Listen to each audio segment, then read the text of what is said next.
The title of this poem is How the Grinch Stole Christmas by Dr. Seuss. I chose this story because it brings back great childhood memories. It is a piece that aims at an audience of young children. This piece expresses the true meaning of Christmas, that Christmas is not just about the material things.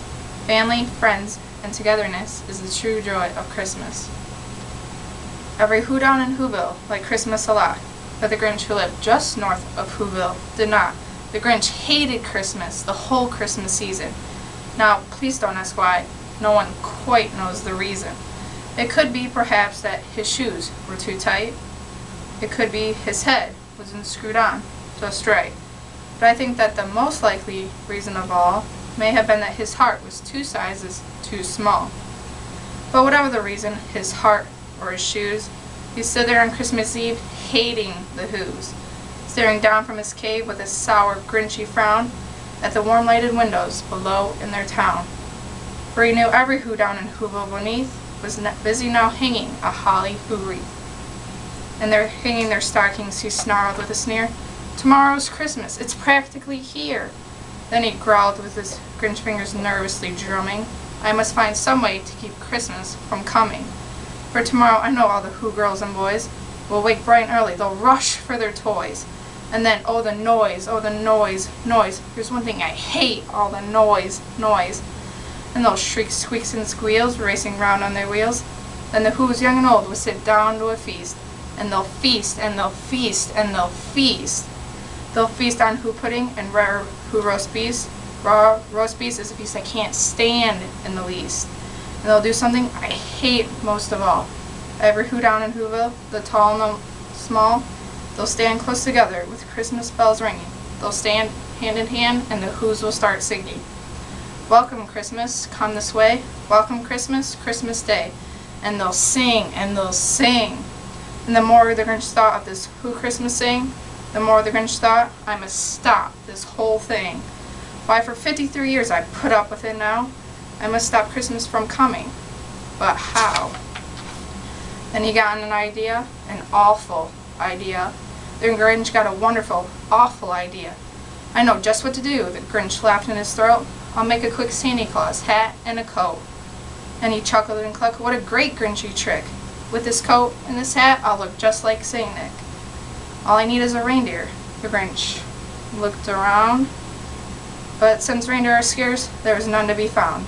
Did that stop the Grinch? Ha! The Grinch simply said, if I can't find a reindeer, I'll make one instead. So he took his dog Max, and he took some black thread, and he tied a big horn on top of his head.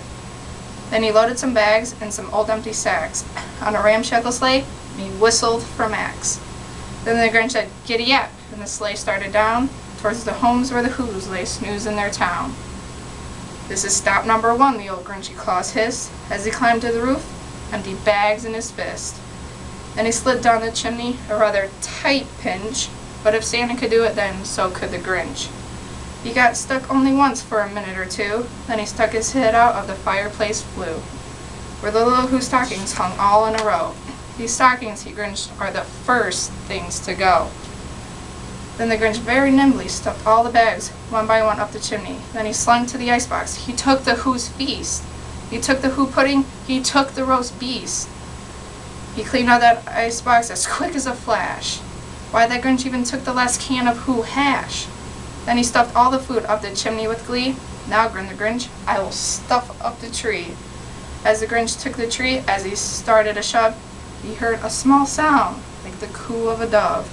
He turned around fast, and he saw a small Who, little Cindy Lou Who, who was no more than 2. She stared at the Grinch and said, Santa Claus, why? Why are you taking our Christmas tree? Why? But you know that old Grinch was so smart and so slick. He thought up a lie, and he thought it up quick.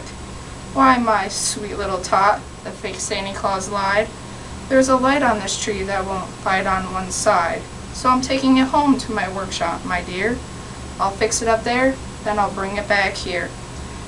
And his fit fooled the child, then he patted her head, and he got her a drink, and he sent her to bed. And when Cindy Lou Who was in bed with her cup, he crept to the chimney and stuffed the tree up. And the one speck of food that he left in the house was a crumb that was even too small for a mouse. Then he did the same thing to the others whose houses leaving crumbs much too small for the other whose mouse is. It was a quarter of dawn, all the who's still abed, all the who's still a snooze, when he packed up his sled. Packed it up with their presents, the ribbons, the wrappings, pooh-pooh to the who's, he was grinchly humming. They're finding out now that no Christmas is coming. They're just waking up, I know just what they'll do. Their mouths will hang open a minute or two. Then the who's down in Whoville will all cry, boo-hoo. That's a noise the Grinch that I simply must hear. He paused, and the Grinch put a hand to his ear. And he did hear a sound rising over the snow. It started in low, then it started to grow. Welcome, Christmas, come this way. Welcome, Christmas, Christmas Day. Christmas Day is in our grasp, so long as we have hands to clasp. But this sound wasn't sad. Why, the sound sounded glad. Every who down in Whoville, the tall and the small, was singing without any presents at all. It hadn't stopped Christmas from coming. It came. Somehow or other, it came just the same. It came without ribbons. It came without tags. It came without packages, boxes, or bags. He puzzled and puzzed till his puzzler was sore. Then the Grinch thought of something he hadn't before. Maybe Christmas, he thought, doesn't come from a store. Maybe Christmas, perhaps, means a little bit more. And what happened then? Well, in Whoville they say that the Grinch's small heart grew 3 sizes that day.